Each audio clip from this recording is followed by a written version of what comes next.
سلام فنوي ار تي في بمكتال تركبوا كبراتن كبرانن كم يتوعلون لم يصوروا عسات تقمتي فرق معات الفرقان السلالو زينا في تنوت سعد انه نكتتالكم بخبر زعدم لو ام تخلي فلما هرست زينا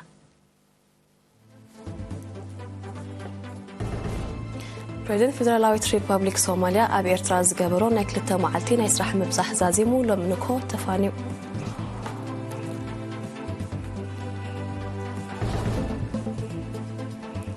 ኣብ ውሸባ አትክልቲ ቡቕሊ እንስሳን ውጽኢት እንስሳን ዘተኮረ ዓውደ ዘተ ኣብ ባጽዕ ተወዲቡ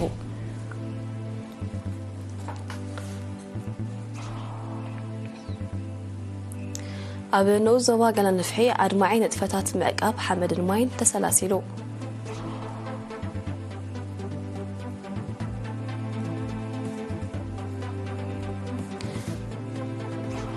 ኣብ ሞንጎ እስራኤልን ምንቅስቃስ ሓማስን ዝካየድ ዘሎ ውግእ ናብ መላእ ዞባ ማእከላይ ምብራቅ ከይልሕም ተሰጊዩ ፕሬዚደንት ሺ ጂንፒንግ ብኣባላት ኮንግረስ ምስ ዝቆመ ልኡኽ ኣሜሪካ ተራኺቡ ዘትዩ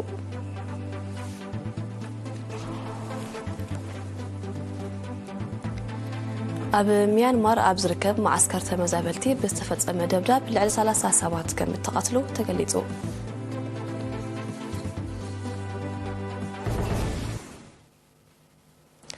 نابزر زروكن سجر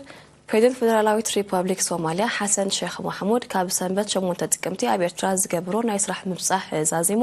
ለምንኮ ከባህግራዊ ማዕርፎ ነፈርቲባት ዘዕተፋኒው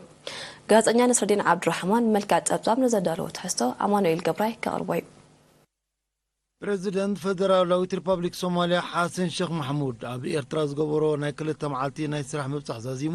ሎሚ ሰዓት 8 فرق ንጎ ካብ ተፋኒዮም بريزيدنت ኢሳያስ አፈወርቂ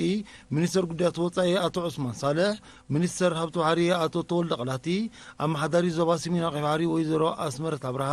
አዛዝ ኃይል አየር ሜጀር ጀነራል ተክላይ ሀብተ ስላሴን ሓለቓ ስታፍ ኃይል ባሕሪ ኮሎኔል መልአከ ተክለ ማርያምን ኣብ ኣህጉራዊ ማዕርፎ ነፈርቲ ባጽዕ ተረኺቦም ኣፋንየሞም بريزيدنت حسن شيخ محمود تمالي تشعة تقمتي ببريزيدنت إسياس أفورق تسسنيو أبي إرترا ناي فولي حيلتات مكان يزيد حيل بحرن حيل أيرن سلطنة زقسم زلو أبلا السراويت هاجرو أبز بتحلو نبقى زقسم وسلطنة تنتوارق مريت تعذيب يوم أبتاع قطامي بريزيدنت حسن شيخ محمود سلطنتي مستمع قدمهم أبي إرترا سلطنو مزنهم بحبار تصفى مصاي سوماليا مخنم بمتكاسي وهانو وقديت لهم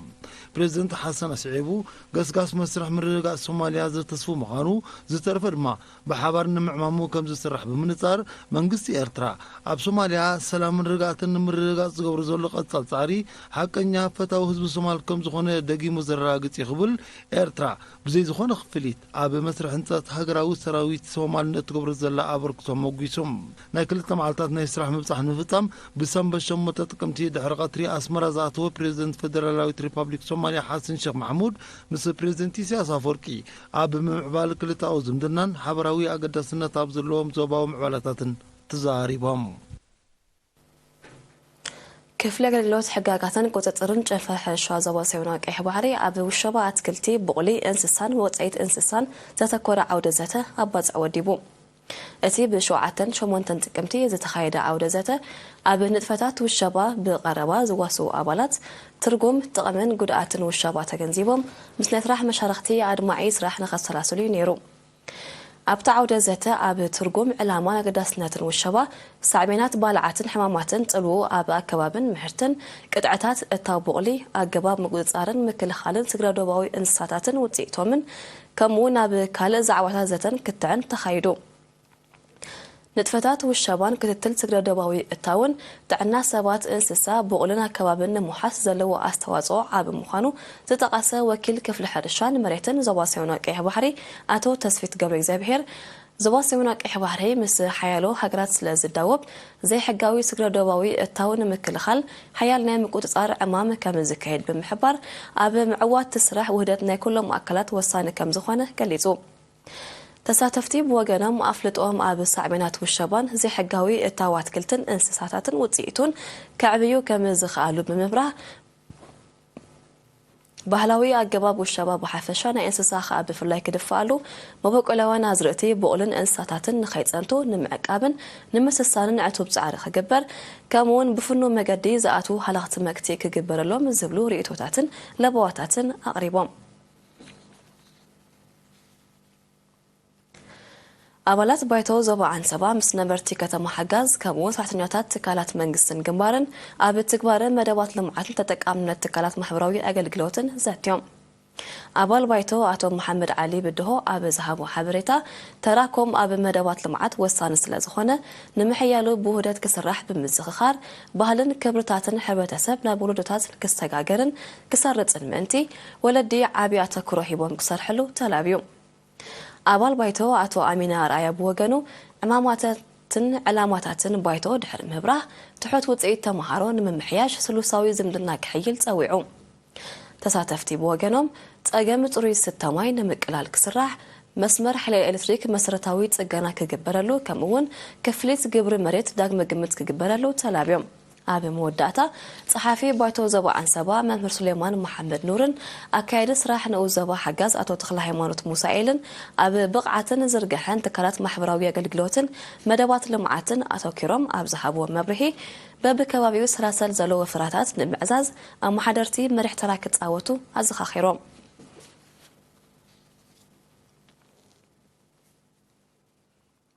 ኣብ ንኡ ዞባ ባረንቱ ምምሕዳር ከባቢ ሻካት ንኣስታት 8 ኣዋርሕ ብዝቐፀለ ወፍራታት ህዝብን ኣባላት ሓይልታት ምክልኻልን ሽግር ስተማይ ሰብን ጥሪትን ንምቅላል ሓዳስ ዲጋ ተሃኒፃ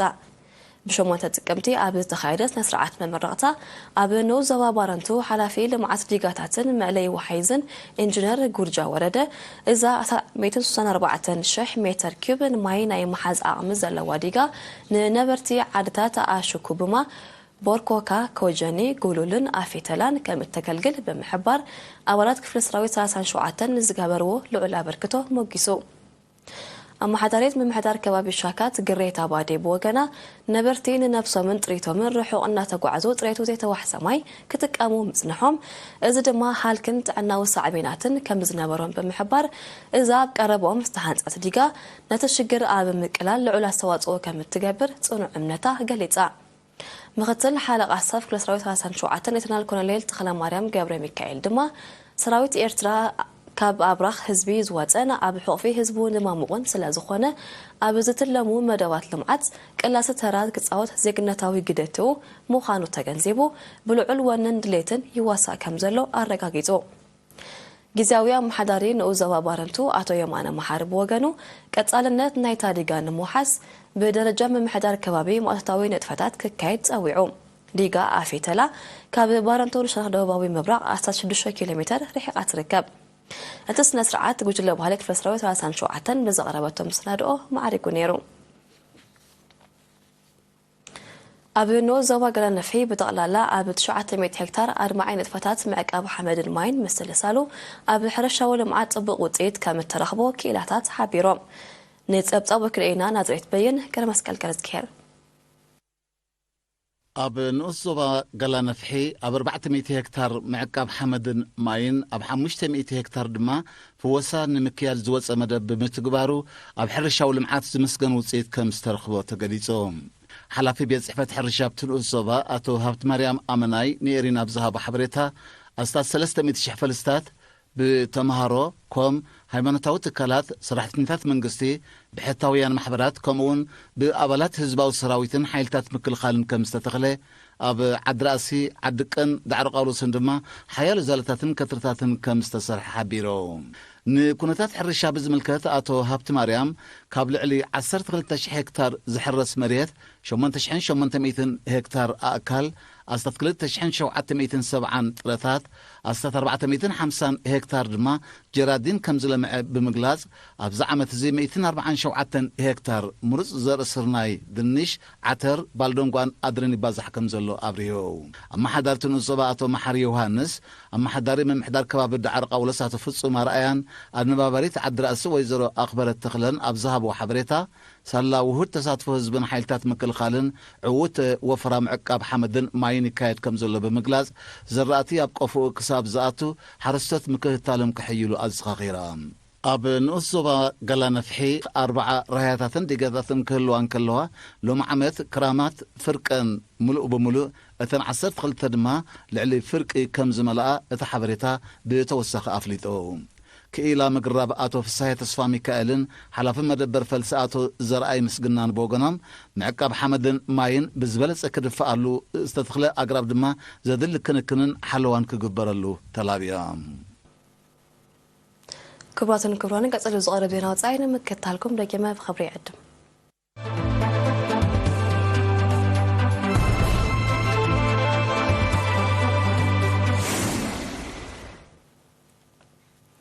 ኣብ ዜና ወጻኢ ክንሰግር ኣብ መንጎ እስራኤልን ምንቅስቓስ ሓማስን ዝካየድ ዘሎ ውግእ ናብ መላእ ዞባ ማእከላይ ምብራቕ ከይልሕም ሩስያ ስጋኣታ ገሊጻ ነቲ ወጥሪ ንምህዳእ እዛጊት ዝወስደ ሃገራዊ ተበግሶ ከም ዘየለ ዝወቐሰት ሩስያ እቲ ውግእ ዞባዊ መልክዕ ክሕዝ ተኽእሎ ከም ዘሎ ኣጠንቂቓ ኣሜሪካ ንእስራኤል ንምድጋፍ ተካይዱ ዘላ ወታደራዊ ምንቅስቓስ ነቲ ወጥሪ ካብ ዘጋድዱ ዘለው ስጉምትታት ምዃኑ እውን መንግስቲ ሩስያ ሓቢሩሎ ኣሜሪካ ነፈርቲ ውግእ ትስከም ዓርሞሽሽ መርከብ ኩናት እትርከቦ ቃፍላይ ናብ ወስናስን እስራኤል ከም ዘጸግዐት ዝዝከር እዩ እዚ ከም ዚሉ እንከሎ እስራኤል ትማሊት 9 ጥቅምቲ ኣብ ልዕሊ ዕላማታት ሊባኖስ ደብዳብ ነፈርቲ ድሕሪ ምክያዳ ምንቅስቓስ ሕዝቡላህ ኣብ ልዕሊ ወታደራዊ ዕላማታታ ናይ መልሰ ግብሪ መጥቃዕትታት ከም ዘካየደ ማዕከናት ዜና ኣቃሊሐን بخالو وجن أوروبا وحبرت نتي أب كردنا إسرائيل أعطي زلوا حزبي وشمت غزة كجبروت صنحة سبا ورديت كابت شعت تكمتي كمزون زفو حبيرو منجس إسرائيل ملوك كردنا وشمت غزة بمواج نبتي وشمت زجبر الطاو مسرتاويت ألوات دو كبل تحرم إزازو نبرتينيت وشمت أب كبيت أجمات كمزود غيوز قلت زلوا ودب حبرات هجرات اتجدا كل عال قلت أفتروا كتصوت حيالو هجرات أو عيتي غرب اللواء باتي كاب شوعة تقمتي من قصقاص حماس زكايرو زلو متقعتاتن إسرائيل تفتصمو زلا دبداب نفرتن كاب كلتي وغن على شحن 600 كم تقاتلو تصابات يردو بمسرتهم تصابات زاجت لعلى شوعة 100 إسرائيليين ناسات شوعة 100 فلسطينيين هيوتهم سينا مالو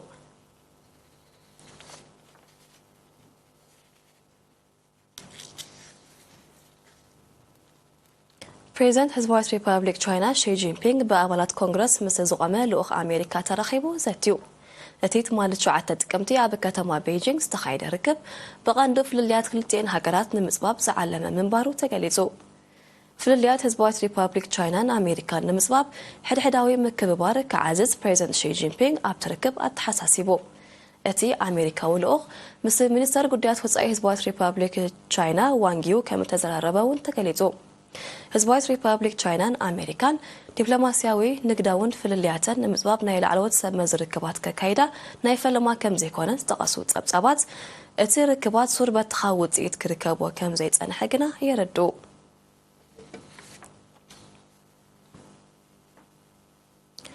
تماليت شعات تقمتي أب ميانمار أب زركب معسكر تمزابلتي بستفت دبداب هيوت على 3 صابات كم ستفق كابت كبابي استفت نوزينا أرديو باتي نايساب ألبو نفرتي كخاون كم زخل زي ما تزالو دبداب رسيات زركبوهم لعلى سوسا كم زغوصلون كبيد نواتا وعنوات كم زوردانون تكاليزو زاقيت حلفنت نايزي أبا ورجاه كاتشين استخايدا متكعتي زواسد أكاليلن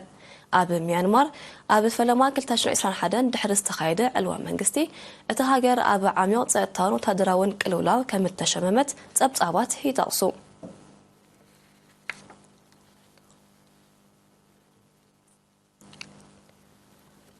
أمريكاويت بروفيسور كلاوديا غولدين تعواتي تشلمات نوبل تشني إسران سلستن أب عودي كتابة كوينا بروفيسور كلاوديا غولدين أب مونغو دك تبعتيون دك أنستيون أب عدلات شغلات زولو فلليات نمت باب زحجز مصنعتي بمغربة نتعود كم سبقعت تقليتو اتمصنعتي دك أنستيو زيادة عدلات شغلات كفت أرلن رديت زدن فع مخانو أو هاتي نايتي أب شودن زمدبرو كم تشلمات نوبل أفليت أمالو بزد ما 7 عامت زعلمية بروفيسور كلاوديا غولدين تعواتت $1 مليون كوينا لا أب كتماي يوندن كبابيان كاميرون بزقات أما حدقة على غلق 7 نواتاون كساراتات وردو باتي بشمون تتكمتي زواقع برتو عزناب نتا كتما سنتيقو زحالف فلق ميفو مليء بمفساسو بوحرو إسران 7 سابات كم زموتو تقاليزو ካልኦት ዓሰርተታት ደሃዮም ጠፊዩ ምህላው ቁጽሪ ግዳያት ክዛይድ ከም ዝኽእል ተኣሚቱሎ ሰፊሕ ከባቢታት ከተማ በቲ ባህርያዊ ሓደጋ በኣሉታ ብምጽላው መስርሕ ምድሓን ህይወት ከም ተዓናቀፈ ይቃልሓሎ ኣብ ሰሜናዊ ካሜሩን ተኸሲቱ ብዘሎ ብርቱዕ ዝናብ ድጋታትን ሓጽበታትን ልዕሊ ዓቐን መሊኡ ከም ዘሎ ዝሓበሩ ጸብጻባት ኣብ ጎረቤት ሃገር ናይጀርያ ሓደጋታት ዕለቕልቕ ከየስዕብ ከም ዘስግእ ኣፍሊጦም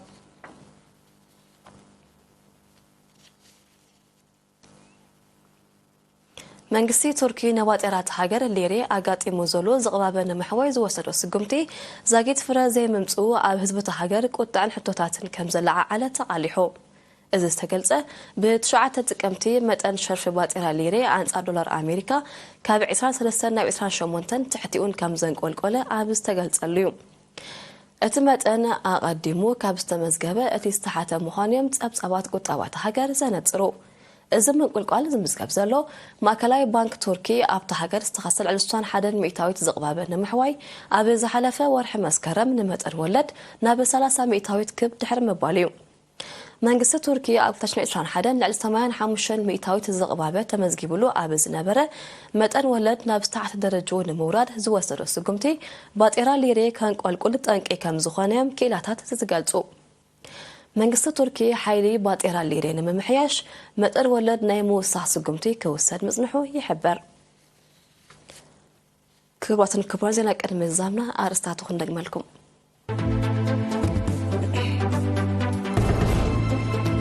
ፕሬዝደንት ፌደራላዊት ሪፐብሊክ ሶማሊያ ኣብ ኤርትራ ዝገበሮ ናይ ክልተ መዓልቲ ናይ ስራሕ ምብጻሕ ዛዚሙ ሎምንኮ ተፋንዩ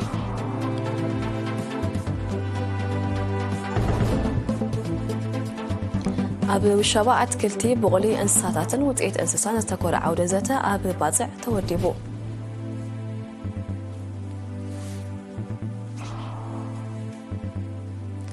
ኣብ ንኡ ዞባ ገላ ነፍሒ ኣድማዓይ ንጥፈታት ምዕቃብ ሓመድን ማይን ተሰላሲሉ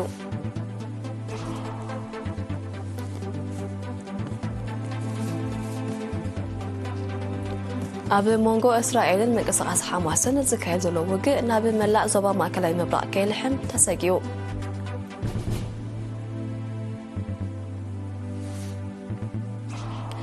ፕሬዝደንት ሺ ጂንፒንግ ብኣባላት ኮንግረስ ምስ ዝቆመ ልኡኽ ኣሜሪካ ተረኺቡ ዘትዩ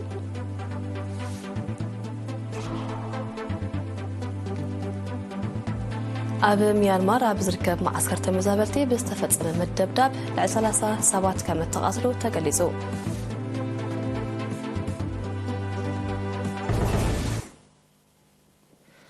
ዜና ተዛዚምሎ ምስ ዝተረፉ መደባትና ንሓርገኩም ብወገና ብሩኽ መዓልቲ